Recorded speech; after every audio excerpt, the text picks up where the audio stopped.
speaking to you. And you go fly with people and the kit goes beep and says, next turning point. And they continue going on. Why aren't we going on the next? Well, I just want to be sure. Well, you know, you're sure because the kit's already gone beep and it's said, so just get on with the next leg, because if you go an extra couple of kilometres at this turning point and an extra couple of kilometres at that turning point, before you know where you are, you've flown 10k more than you need to do.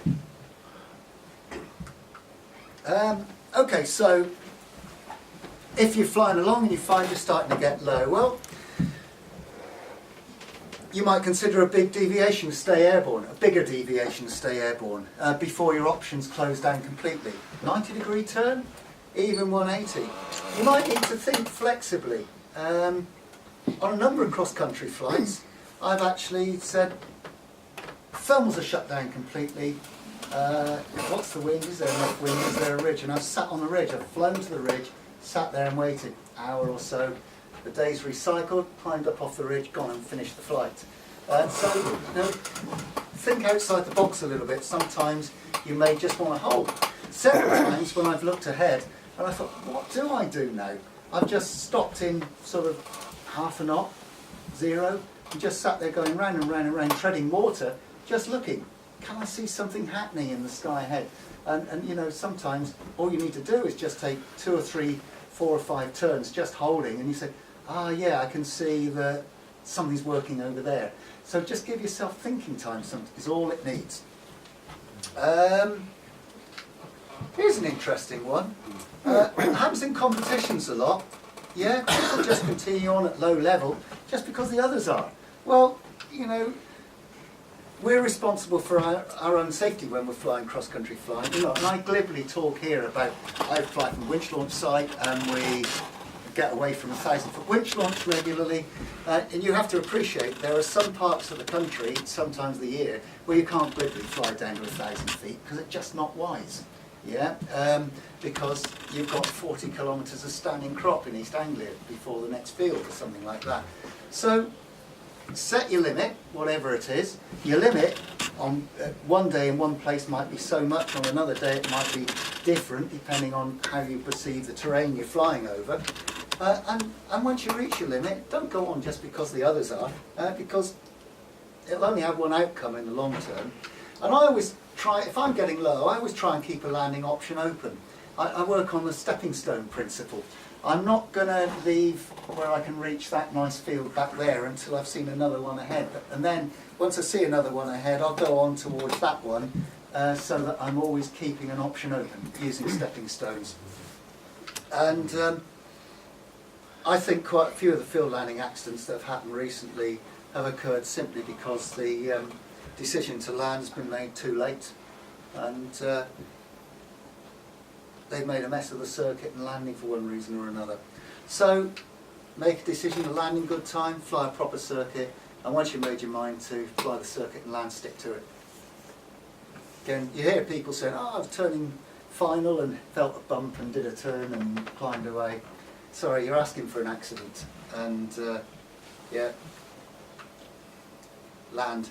And then all the normal stuff, contact the farmer if you can, it's only courtesy. If I can't find the farmer, I'll ring him. If I can't ring him, I'll leave a note, stick it through his door and say, here's my number, give us a call if there's any problem. Never hear back from him, but at least you've made the effort. And then phone your crew control if you're in a competition and so on. What would be your absolute bottom limit though? I mean, you will have climbed away from low down. So what would, I mean, I know it's hard to say, It's hard to an say. absolute limit, but what do you think you should treat as the absolute limit? I'm not going to attempt to circle below 100 feet. It's hard to say because, don't forget, it's different. It depends on the date, the task, the wind. If we're flying a ridge task, yeah, you might well fly the entire day 300 feet above the ground, yeah. But I would think, really and honestly, with a high performance glider that I know well, when I'm below 300 feet, I'm landing. Yeah.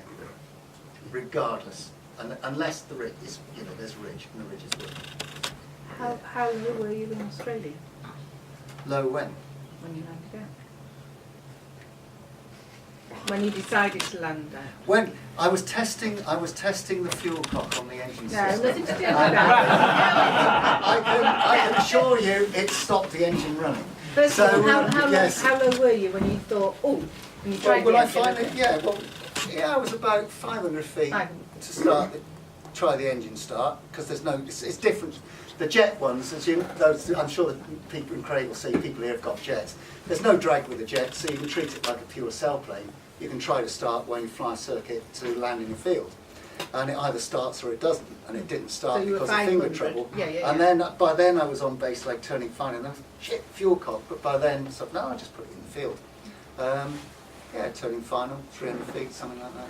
I think the big issue is the wind, because if it's a turbulent, windy day, you do a circle or something, and then you're out of reach if you feel. Well, that's right. No, you got to be careful. Yeah. You've got to be careful. Yeah. So I can talk about. I've climbed away from low down on a number of competition flights, but usually it's in you've arrived in an area that's lively. It has a good feel. The air's bouncy, and sometimes there's a ridge there. It doesn't take much. A little bit, just a little bit of a rise, and you've got a ridge, and you can hold on it, and then coincide with the thermal and go. Yeah. It's hard. Any doubt, land. The point is, where was it? Stepping stones is the important thing, and set your bottom line, and don't be prepared to compromise it, is what I say. And certainly for me, when I'm below 1,000 feet, I've got, if you like, one part of my brain is working on soaring options, the other part of my brain is working on landing options, and I'll be flying a circuit with if it's a glider with a jet engine, and attempt to start around about 500 feet, and if there's no lift by 300 feet, I'm committed. That's the point of no return, basically. No. Yeah. And so what do I do at my home airfield? Turn finals 200 or 300 feet, and I think field landing is the same. Yeah. I'm turning final at that level. I'm not climbing away. I guess those numbers are going to vary depending on the experience level of the pilot. Of course they are. That's what I do. Yeah, exactly. Yeah. But I will say that I would encourage people not to set their bottom line too high. Nipsfield is 700 feet above sea level. A lot of the club pilots fly on QFE, so they set their altimeter to 0. And when they reach 2,000 feet, they choose to land in a field. So, and I say to them, on my cross-country flights, I go below 2,000 feet a heck of a lot of the time. And if I chose to land in a field every time I got below 2,000 feet, I would, instead of doing a couple of field landings a year, I'd probably be doing 15 or 20 a year with all the attendant risk of lots more field landings. So don't throw away the soaring option too early. But don't set the bottom line too high, but equally set a sensible bottom line when you reach it. Land. Yeah. I just will say a little bit about final glide, because there have been quite a lot of accidents on final glide, both competition and non-competition. And it seems that a lot of human factors type things come into it. Quite often people are tired, could be the end of a long flight, they're elated or stressed, or just simply being irrational. I want to show people that I've had a great flight, so I'm going to blast across the field at 2 feet off the ground. And what you've got to remember is the final glide is just simply an extension of a soaring flight. And as you'll reach a point on every flight where you'll realise that you're climbing up, or you've climbed up, or you've flown down a cloud street, and suddenly your equipment is saying you're on final glide and you can get in. And what I do, I just keep flying along, doing what I've been doing, but monitor the progress of how it's going. And I believe in acting in good time. So basically, how I got a margin, is the margin getting bigger or is it getting smaller? If the margin's getting bigger, I'm pretty happy. If the margin's getting smaller, and you can see no reason why that should change that trend, then you need to do something about it in good time. It's much better to do something about it at 2,000 or 3,000 feet than it is to try and do something about it in the last 1,000 feet. Because as you approach your destination, you funnel in, all your options are being reduced dramatically. So, yeah, do something about it. If the final glide's not going badly, slow down. Sorry, if the final glide's going badly, slow down. Or change your routing to follow some better air. Or climb up some more. Or even go back and climb up again and set off again. But do something about it soon enough. One thing that doesn't ever work is the people that keep going because they might just squeak it in over the hedge. Yeah, that ends up in being a crash. And again, if particularly in a competition, good lookout and awareness of where the other gliders are finishing, situational awareness. Competition will ask you to make calls at 10 kilometres or something like that. Get on the frequency, listen, make your call. And what you want to do is you want to be hearing the ones who are calling 10 kilometres or whatever the range is, round about the same time. Where are they? Yeah, ask them. Because collision with somebody else, low down, fast, final glide, doesn't bear thinking about. So know what the airfield's going to be like when you get there. Is there a finish frequency or the airfield frequency? Sensible radio calls to let them know you're coming. I'm a big one for avoiding low and dangerous flashy flying. I know we've all done it at some point in the past, but what I'd say to people is show what a good pilot you are by going around the task fast, not by how low or to the ground or close to the ground you can put the wingtip and all that sort of thing. So let your flying do the speaking, not the flashy part of it. Make a decision in good time whether you're just going to come straight in and finish straight in and land straight in, or whether you've got enough energy to fly a circuit. There's nothing worse than arriving over the airfield boundary without a plan, pulling off the airspeed and then think, oh shit, I'm not high enough to fly a circuit, and now you've got no plan B. So again, it's all part of monitoring the process as you go in. Am I going to fly and land straight in, which is nearly always the safest option, or am I going to fly a circuit if I'm really, really fast? But I know from experience I can arrive over the boundary airfield doing 120 knots, open the air brakes and put the wheel down. On most airfields I fly at, I can stop halfway down the airfield, no problem. I know this is a small field here, it might be a bit different, but it's nearly always the case. Yeah, announcing intentions, been through that. Fly safely, watch your airspeed.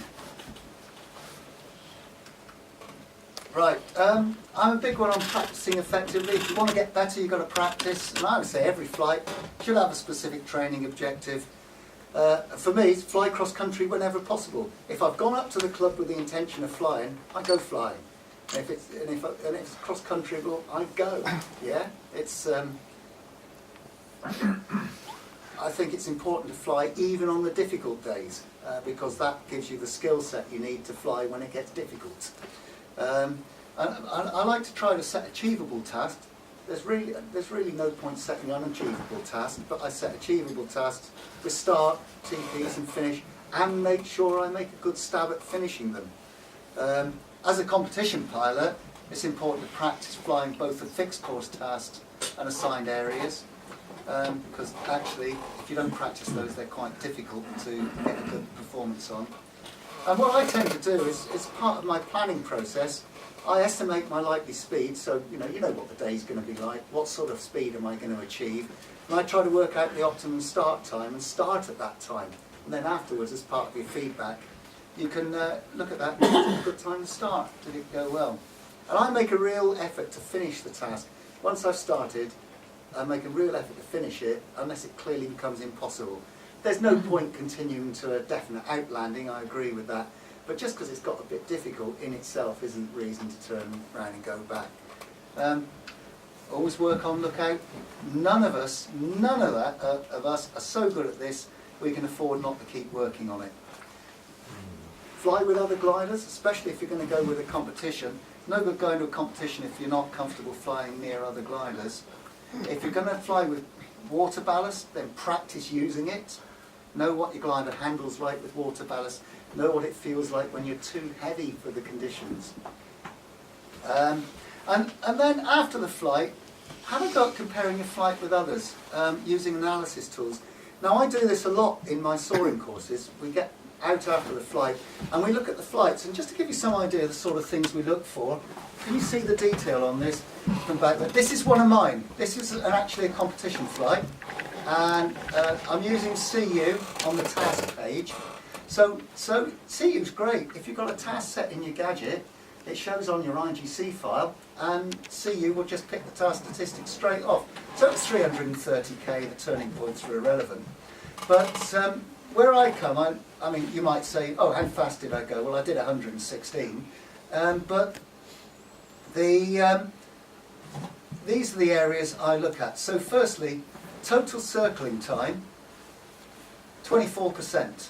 And with a modern glider, you want to be seeing that you're circling for less than about a third of the time. The less time you spend circling, by and large, the faster you go. What was the Vario average throughout the task? How did that compare with others? Is my left and right balance about right? Well, you can see I have a preference to go left, but I do turn both ways, and actually I get the same sort of climb rate out of each way, so I'm obviously doing it effectively.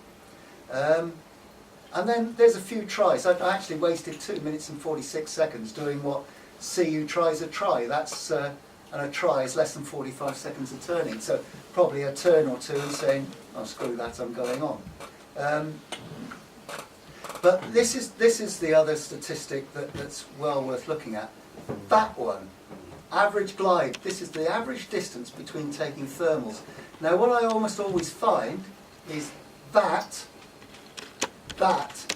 and that are directly proportional. So the further that is, the better that is by and large, and the faster you go. Almost always the case. That's the case. And when we do soaring courses, we might get some figures like this out, something like this in the duo discus, and we get back and we've recorded, we've gone 16 or 17 kilometres between climbing. If I've got quite a good student in the front, and I've been nagged saying, don't turn there, you know, and forcing them to keep the wings straight, and we get these sort of numbers. And then somebody else will have done 65 kilometres per hour, and when you look at this, their average glide is 5 kilometres. And because they're only going a short way between the climbs, they're taking the crappy climbs in between, and that number might be 1.8 knots or something like that. So these are the really big self-critiquing numbers, I think. The speed, how did you do relative to your mates? But then, how is that relative to your mates? Are you picking the right clouds and climbs? And is that a decent number? Because by and large, the more you can stretch that out between turns, the better that number becomes. And one thing that I'm very keen on, because a big part of my flying is a good routing through the air, I'm looking at the LD. So this was a 21 metre JS1 with a best glide of 60. So on this day I've achieved 66 average LD throughout the flight, but at an average indicated airspeed of 163. So in knot terms that's about 85, 90 knots. So I've been cruising at 90 knots and achieving 66 LD. So that says routing through the air quite well. Yeah. Whereas if that number, when I put up two otherwise identical flights in all statistics, but if one pilot has a much lower number, that usually reflects in their speed, and you can say to them, well, okay, if that number's worse than the other bloke's number, other pilot's number, then this pilot needs to work on their routing. So I use these statistics quite a lot for self-critiquing. And then if you can't fly cross-country, well, fly at every opportunity. It's much the same stuff as before, but all I say, it's local soaring, really, if you want to train, it's not about seeing who can stay high for longest. Air brake down and repeat the whole process. And actually, and this is a good exercise, I'd say practice for field landings. You can select fields, yeah, round about the home site, drive round and see them later. I get people to do that on the soaring courses at Nymphsfield. Say, choose a field, where will you land if you were 500 feet now, and they'll say, that one. So we'll go back and say, we'll drive around and see it then, yeah, see what the surface is like. So, and you can practice final glides, even local soaring. And I've built up confidence in the final glide settings I've got in my computer by flying away 20k and aiming to arrive back at the airfield at 1,000 feet. Climb up and go and do it again. Come back to the airfield and arrive at 1,000 feet. There, I've rattled through fairly fast. Any questions on that section? Stunned silence. They're asleep. Yeah. Okay. Would anybody just be interested? Paul said people here just might be interested in a few minutes just on the Yonker sailplanes where we are now with Yonker sailplanes. So just very quickly,